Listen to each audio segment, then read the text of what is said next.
اللہ تعالیٰ نے ہمیں بنایا، کبھی ہمیں خود پر غور کرنا چاہیے کہ اس نے ہماری ذات کیسی بنائی ہے، ہماری فطرت کیسی بنائی۔ ہماری دو طرح کی پرسنالٹی ہیں، ایک جو ہم بظاہر نظر آتی ہیں اور ایک ہمارا انر جس کا تعلق اللہ تعالیٰ کی ذات سے ہے۔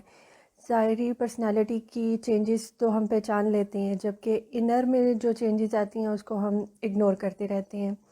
بعض اوقات ظاہری سب کچھ ٹھیک ہونے کے باوجود، زندگی میں آسائشیں، کامیاب کیریئر، سب کچھ ہونے کے باوجود ویرانیاں، بے چینیاں ہوتی ہیں، اور اس کی وجہ ہمیں سمجھ نہیں آ رہی ہوتی۔ بلکہ ایک وقت آتا ہے جب یہ بے چینیاں حد سے بڑھ جاتی ہیں، اندر طوفان برپا ہو جاتے ہیں جن پہ اب قابو پانا بہت مشکل ہو جاتا ہے، تو ہم اسے ڈپریشن کا نام دیتے ہیں۔ ایک دنیا دار انسان اور اللہ کے ولی میں یہی فرق ہوتا ہے کہ دنیا دار انسان اپنے اندر کی آوازوں کو دباتا رہتا ہے، جبکہ اللہ کے ولی اپنے اندر کی آوازوں پر زیادہ دھیان دیتے ہیں، کیونکہ ان کی نظر میں یہ راز کھل چکا ہوتا ہے کہ اندر کی ذات حقیقی ذات ہے، جس کا اپنے رب سے، اپنے مالک سے ڈائریکٹ کنیکشن ہے۔ جبکہ ہم اپنی دنیاوی مصروفیات میں اندر کی ذات کو سلاتے رہتے ہیں، ابھی ہمارے بہت سارے کام ہیں، ابھی ہمارے پاس وقت نہیں ہے۔ جب تک ہمارے اندر اور باہر کی پرسنالٹی میں کلیش کم ہوتا ہے تو کام چلتا رہتا ہے، لیکن جب کلیش بہت بڑھ جاتا ہے تو طوفان برپا ہو جاتے ہیں۔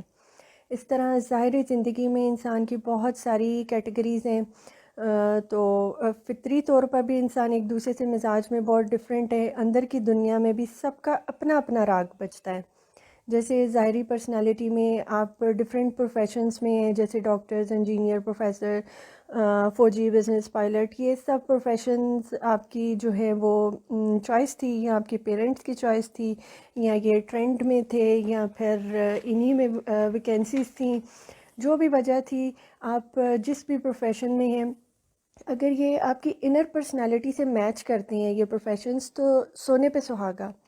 اگر تھوڑا بہت کلیش ہے تو زندگی کا سائیکل چلانے کے لیے کمپرومائزز تو کرنے پڑتے ہیں، اور اگر بالکل ہی اپوزٹ ہیں تو انر سیلف اور آؤٹر سیلف ایک لمبے عرصے تک جنگ میں رہنے کے بعد طوفان برپا کر دیتے ہیں۔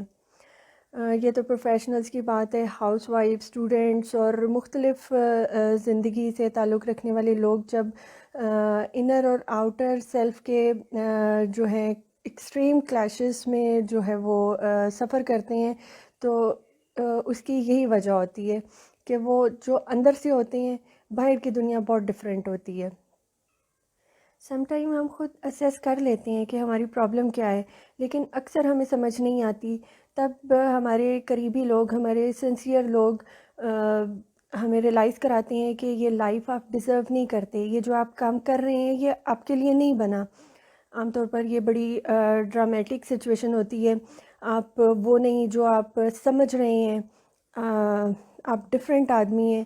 جس طرح بعض اوقات فارن ایڈ آتی ہے، اسی طرح یہ بھی ایک کسی کی جو ہے وہ طرف سے آپ کے لیے فارن ایڈ ہے۔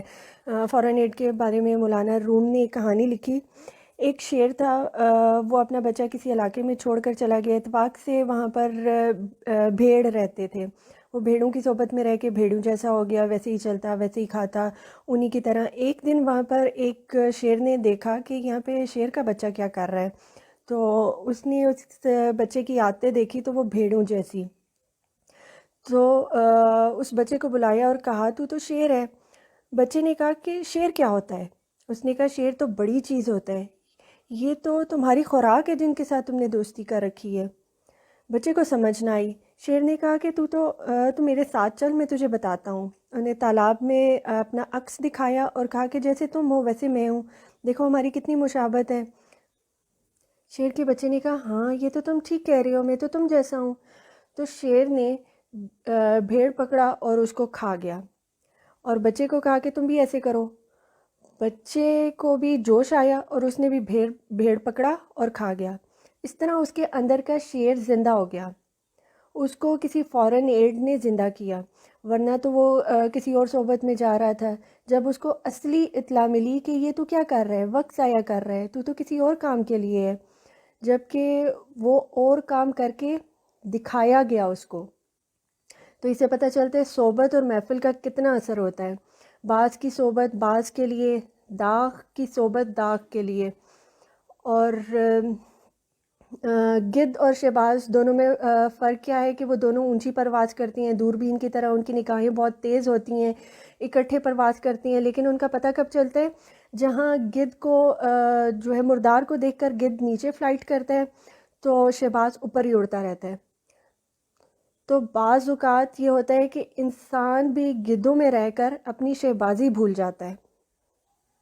اسی طرح جب ہم خود کو پہچان نہیں رہے ہوتے تو ہمارے سراؤنڈنگ کے سنسیئر لوگ جو ہیں وہ ہمیں مشورے دیتے ہیں، ہماری اچھائیاں اور برائیاں ہمیں بتاتے ہیں، لیکن آج کل کے زمانے کی ٹریجڈی یہ ہے کہ ہم نے اپنی سراؤنڈنگ پہ بہت اسٹرانگ باؤنڈری والز بنا لی ہیں، کسی کو جرأت ہی نہیں دیتے کہ وہ ہمیں کوئی مشورہ دے، یا ہم اپنے آپ کو ہی عقل کل سمجھنے لگتے ہیں، اور اگر کوئی مشورہ دے تو ہمیں لگتا ہے یا تو یہ ہم سے جیلس ہو رہا ہے، یا اس کو ہم سے کوئی فائدہ ہے، یا ہمیں ڈی ٹریک کر رہا ہے۔ ہم اس پہ بھروسہ نہیں کرتے۔ ہمیں اپنے محسنین کو پہچاننا ہوگا تاکہ ہمارے اندر کی توڑ پھوڑ ہم ان سے ڈسکس کر سکیں اور وہ ہماری مدد کر سکیں۔ اصل جنگ ہمیں خود ہی لڑنی ہے، اپنے انر سے تعلق خود ہی جوڑنا ہے، خود کو ڈسکور خود ہی کرنا ہے۔ لیکن جب ہم یہ نہیں کر پا رہے ہوتے تو ہمیں اللہ کی مخلوق میں سے ہی کسی کی مدد چاہیے ہوتی ہے، کیونکہ اللہ جو ہے مومن کے دل میں رہتا ہے۔ آپ ایک قدم اس ذات کی طرف بڑھائیں تو وہ 10 قدم آپ کے پاس آتا ہے۔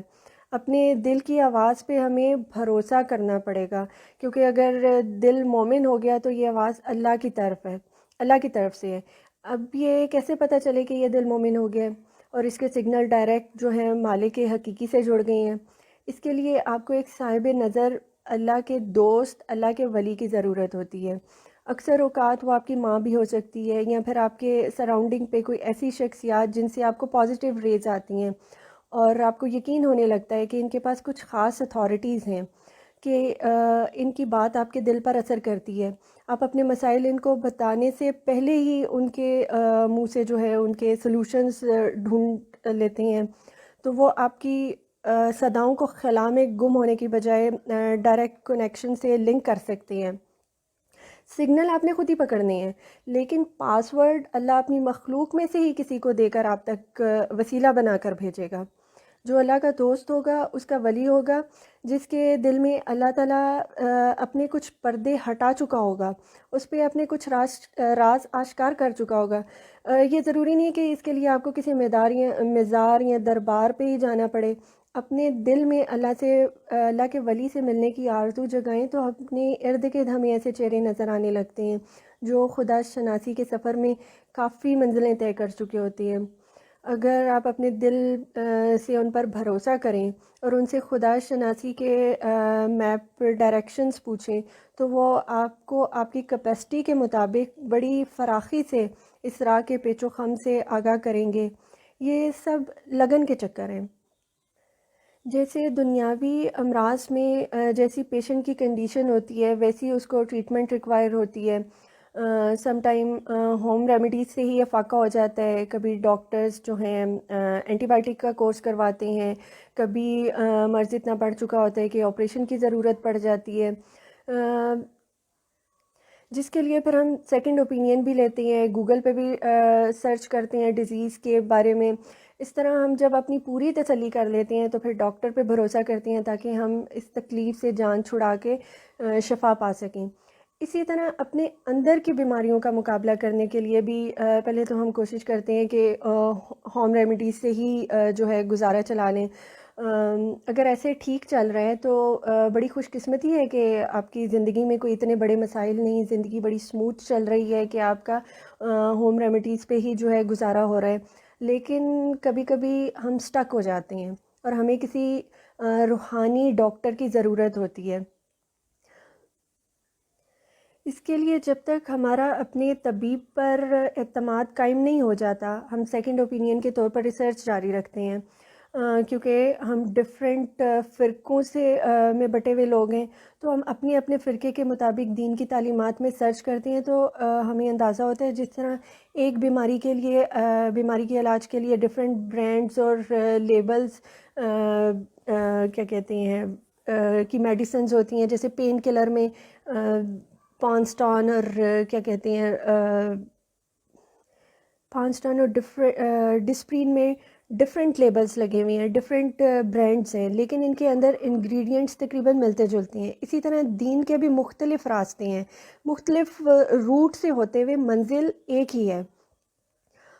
جس طرح ہمارے اس دنیا میں آنے سے پہلے اللہ تعالیٰ نے تمام روحوں کو اکٹھا کر کے یہ وعدہ لیا تھا کہ تمہارا رب کون ہے، تو سب نے یک زبان ہو کر کہا تھا کہ ہمارا رب اللہ ہے۔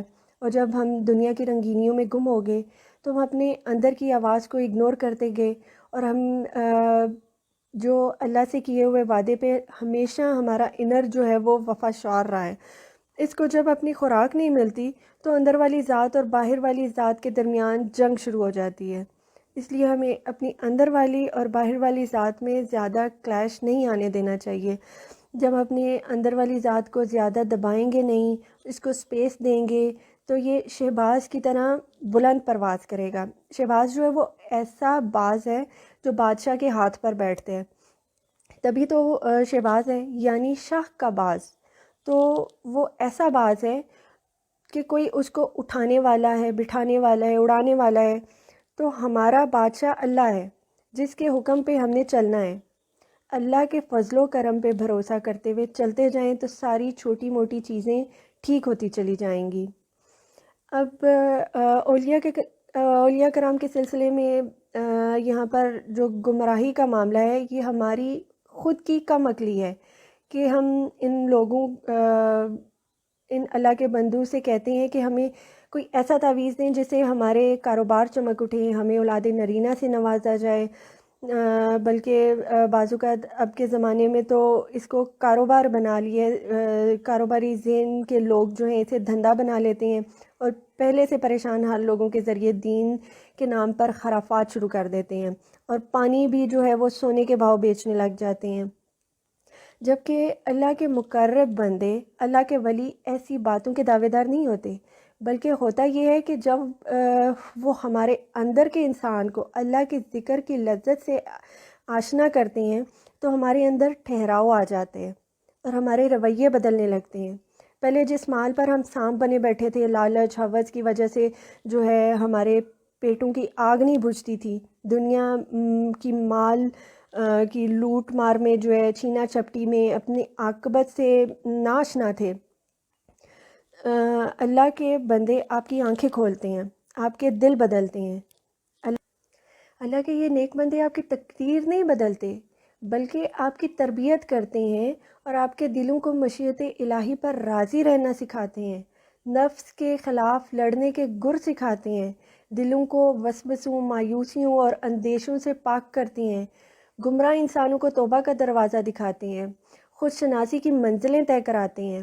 مرد خدا مخلوق خدا کے عیبوں کو نہیں دیکھتا، عجز اور انکساری کا پودا لگاتا ہے، تکبر سے روکتا ہے، ان میں کسی قسم کا لالچ نہیں ہوتا، یہ صرف اللہ کے سپاہی ہوتے ہیں اور پیار، محبت اور خدمات کے جذبوں سے بھرے ہوتے ہیں۔ بقول اقبال کے، نگاہ مرد مومن سے بدل جاتی ہیں تقدیریں۔ اچھا ولی وہ ہوتے ہیں جو ہمارے اندر جو ہے ہمارے لیے آئینہ بن کر ہمارے سامنے کھڑا ہو، ہمیں ہماری ذات سے روشناس کرائے، نہ کہ اپنی ذات سے۔ نیک بندو کی صحبت میں بیٹھنے سے ضمیر روشن ہوتی ہیں، دل کی دنیا بدلتی ہے، زبان پر شکر کے کلمات جاری ہوتی ہیں، دل میں سخاوت کے جذبات اترتے ہیں، یہ سمجھ آتی ہے کہ ہمارے مال میں اللہ کی مخلوق کا کتنا حصہ ہے، اور اللہ کی راہ میں دیے گئے مال کو رب کریم کئی گنا بڑھا کر واپس کرتا ہے۔ انہی نیک لوگوں کی صحبت میں ہم پر حکمت کے اور تشکر کے دروازے کھلتے ہیں۔ ہم جب بیٹا یا بیٹی اولاد کے ہونے پر خالق کا شکر ادا کرتے ہیں تو وہ خوش ہو کر ہماری خواہش بھی پوری کرتا ہے اور ہمیں اولاد نرینہ سے بھی نوازتا ہے۔ معاملہ سارا یہ ہوتا ہے کہ یہ اللہ کے مقرب بندے ہماری روحانی تربیت کرتے ہیں۔ جب ہم اندر سے بدلتے ہیں تو باہر کے حالات خود بخود ایک ڈگر پہ چل پڑتے ہیں۔ اللہ کے ولی ہمیں باطنی صفائی کی طرف متوجہ کرتے ہیں، نفس کی اصلاح، نفس پر ضبط، نفس کا تزکیہ کرنا سکھاتے ہیں۔ وہ گناہگاروں کو اللہ کی رحمت سے مایوس نہیں ہونے دیتے، ان کا اعتماد بحال کرتے ہیں، ماضی کے گناہوں سے معافی مانگ کے مستقبل سنوارنے کی ترغیب دیتے ہیں، پریشان بندگان خدا کا ہاتھ پکڑ کر مالک حقیقی کی مغفرت اور محبت کی ٹھاٹے مارتے سمندر سے روشناس کراتے ہیں۔ انسان کو خود پر غور و فکر کی تلقین کرتے ہیں، اپنی اندر جھانکنے، اپنی صلاحیتوں کو پہچاننے اور اپنے مقصد حیات کو پہچاننے کی طرف توجہ دلاتے ہیں، دلوں کی صفائی کرتے ہیں، کیونکہ مومن کا دل خدا کا گھر ہے۔ جس طرح ایک جسمانی ڈاکٹر کے ہاتھ میں شفا ہوتی ہے، اس طرح روحانی ڈاکٹر کے ہاتھ میں فیض ہوتا ہے، اور یہ ولیوں کی کرامات ہیں کہ وہ ہمارے دل میں اللہ کے ذکر سے نور کی روشن کرتے ہیں۔ قرآن میں بہت مقامات پر اللہ کے ذکر کی سند ہے۔ ذکراً کثیراً، کثرت سے ذکر کرو، فاذکرونی اذکرکم، تم میرا ذکر کرو میں تمہارا ذکر کروں گا۔ الا بذکر اللہ تطمئن القلوب، اللہ کے ذکر کے بغیر قلوب کو اطمینان نہیں آ سکتا۔ ایک اور جگہ فرمایا میرے ذکر کے لیے نماز قائم کرو۔ پھر فرمایا کہ جب یہ ذکر کرتے ہیں تو ان کے دل نرم ہو جاتے ہیں۔ پھر فرمایا کہ یہ لوگ کروٹ کروٹ ذکر کرتے ہیں۔ ذکر کا بار بار حکم ہے کہ اگر تم تنہا اللہ کا ذکر کرو گے تو اللہ تنہا تمہارا ذکر کرے گا، اگر تم محفل میں اللہ کا ذکر کرو گے تو اللہ فرشتوں کی محفل میں تمہارا ذکر کرے گا۔ اللہ کا فرمان ہے کہ یہ دنیا اور آسمان میں جو کچھ ہے وہ سب اللہ کی تسبیح میں مصروف ہے۔ دنیا کی ہر چیز اللہ کے ذکر کی صدا سے گونجتی ہے۔ بادل کی گرج، پہاڑ، پرندے، الغرض زمین اور آسمان کی ہر چیز اللہ کے ذکر میں مگن ہے۔ ذکر کی تاثیر اس قدر ہے کہ اس کے ذریعے تقدیریں بدل جاتی ہیں۔ حضرت یونس علیہ السلام کو کثرت ذکر اور اللہ کی تسبیح بیان کرنے کی وجہ سے مچھلی کے پیٹ سے نجات ملی۔ حضرت زکریا علیہ السلام 3 دن کی عبادات کے بعد جب اپنے محراب سے نکلے تو قوم کو ذکر اور تسبیح کی ہدایت کی۔